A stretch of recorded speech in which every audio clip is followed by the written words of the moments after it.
Hi everyone, this is Norman McFadden. I'm the author of Legends of Leaper Hollow 1 and 2 and the Urban Legends of Lincoln County, Missouri 1 and 2. Now, like I said before, the first two books are kind of like a Tom Sawyer book. If you like Tom Sawyer, Mark Twain book, you'll like these.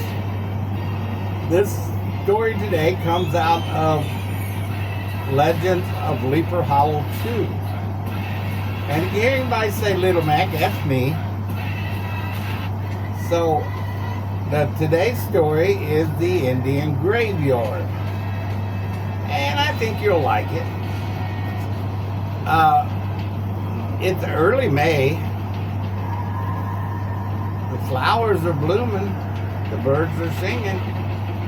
You could almost feel love in the air. But yeah, who cares about all that garbage? I'm the Little Mac and I'm 10 years old. All I want to do is do my next adventure.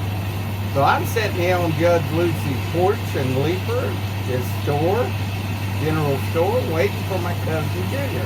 Now my cousin Junior, he's just not just a cousin, he's my best friend. And he was my partner in adventure.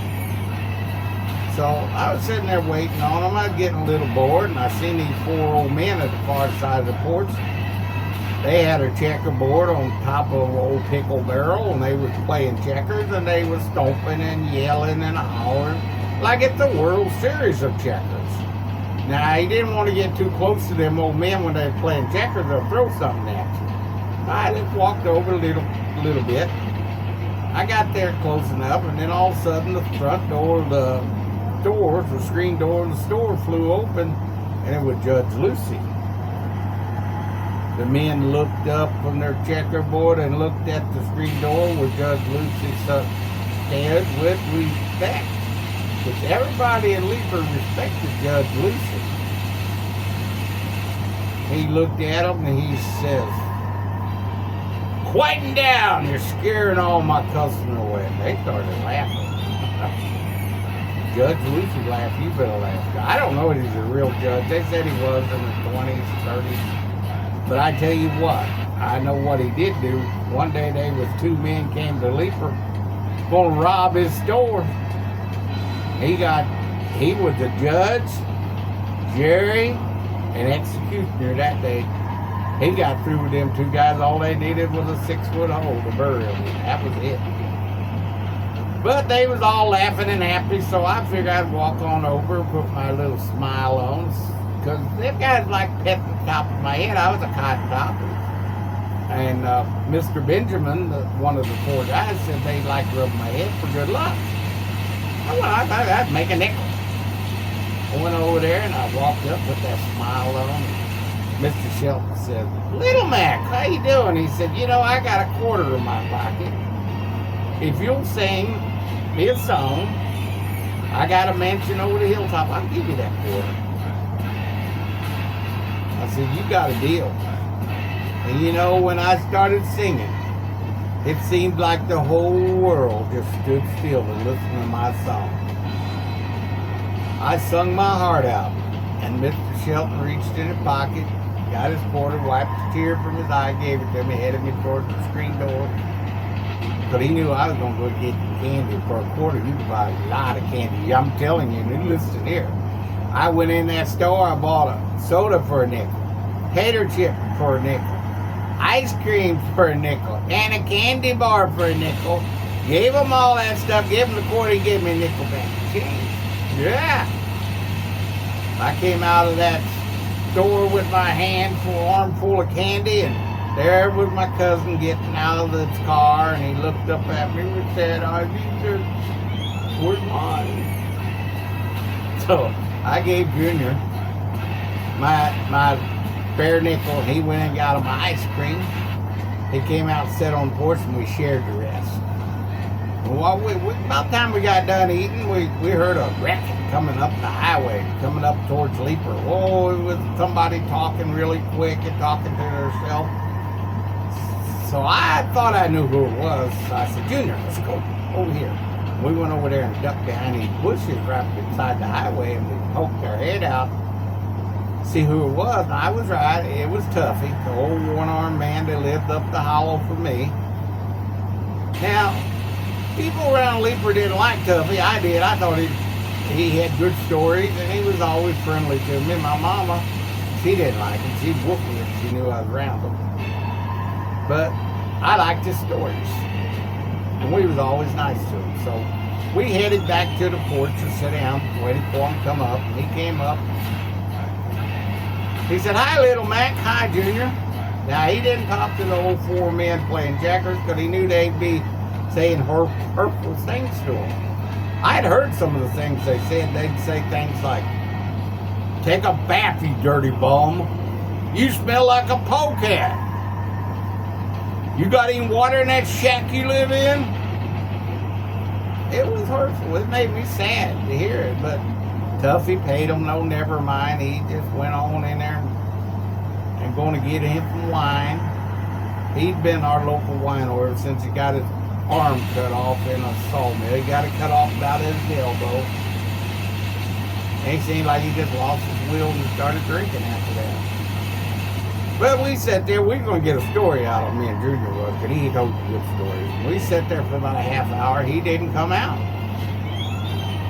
So we stood up and looked at each other, and old Benjamin over on where they played checker, he said, "You looking for Tuffy?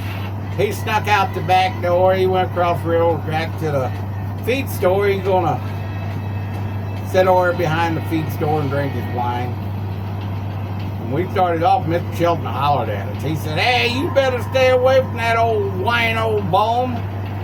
He'll get you in trouble." I said, "Yes, sir. Yes, sir." I said, "But we don't need no help getting in trouble. We can get enough trouble by ourselves. Tuffy don't never get us in trouble. He just tells us where to go to get in trouble." And with that, we both laughed and walked off, went across the railroad track to the feed store. Got back there, Tuffy wasn't there. But we seen Tom loading the truck full of feed on the deck, on the dock, on the back. We said, "Tom, you see Tuffy?" And he said, "Oh yeah, he went down to the mill pond." So we ran the rest of the way. And we got to the mill pond. There was Tuffy sitting on the ground under an old oak tree by the pond, drinking his wine. He said, "You guys want to hear a story, I guess?" And he looked up with us with a big smile. He said, "Well, come on over here and set your butt down." He took a little swig of the wine. He said, "It was 2 weeks ago, maybe a week ago." He said, "I lose track of time."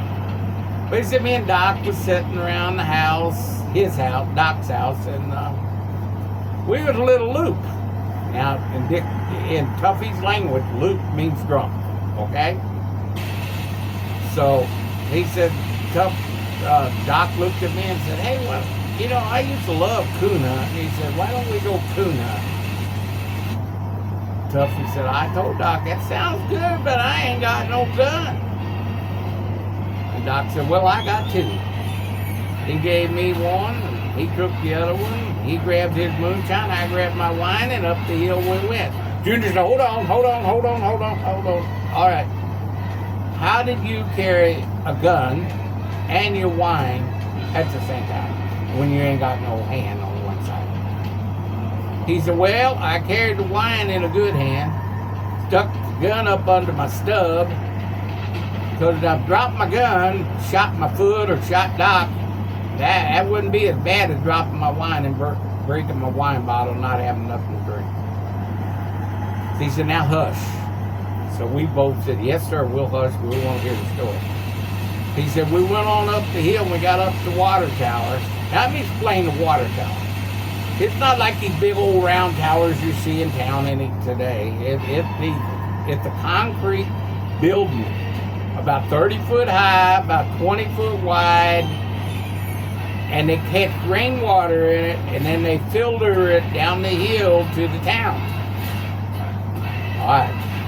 But Tuffy said, he said, "We was glad when they made the water tower, but he built it on an old Indian graveyard.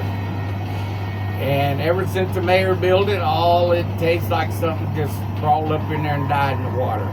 It was the awfulest water you ever tasted. He said, so we drained it. And it's just sitting there empty now. He said, but the saying is that if you're up at that water tower at midnight, them Indians, they all come up out of the grave and they start doing their war dance or their rain dance or whatever dance they do. And he said they'll kill any white people there.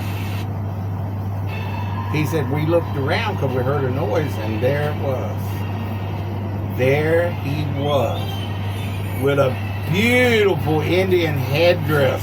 Had beautiful feathers all down it. He had a buffalo vest with buffalo leather pants on. But the sad part and the scary part, he had his bow rolled back and he had it pointed right at me and Doc. And he said, all of a sudden I heard bang, bang.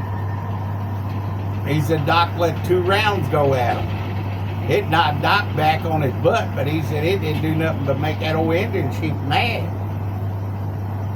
And he said, I told Doc, I said, let's get up that tree. Let's get up that tree. So we done something I didn't think we'd ever do. We threw our guns and our wine down. Or our moonshine. Woo! Up that tree we went. We got up top of it where it leans over the water tower. And we skimmed over to the water tower. It was hard climbing that tree with my nub. He said, I had to dig in. He said, it was bleeding time I got top. He said, we was sitting on that water tower, and I told Doc, I said, Doc, we got to get down in it. We got to get down in it. He going to pick us off from up here. So we seen these little metal pegs sticking out of the side of the water tower all the way down, so we used them as foothold to plumb down in. I think we dropped the last 10 foot. And we sat at the bottom of that dark, cold, well, it wasn't cold, but it was dark and damp water tower, and that Indian squealed and hollered and danced around that thing all night long. And he said the morning woke, I guess we fell asleep because the morning light woke us up. And, you know, we clumb up out of that water tower. We didn't hear no Indian. We didn't see no Indian. And you know what the first thing we did? I said, yeah, you got to drink. He said, yeah, I took a drink of my wine. Doc took a drink of his moonshine. And he said, we packed it on back down that hill, and we just talked about it all the way down, and we ain't never going back up there after midnight. Now, you remember first when I told Mr. Shelton that Tuffy didn't get us in trouble? He just told us where to go to get in trouble? Well, he just told us where to go to have adventure. That's another story. Thank you. God bless y'all. Have a good one.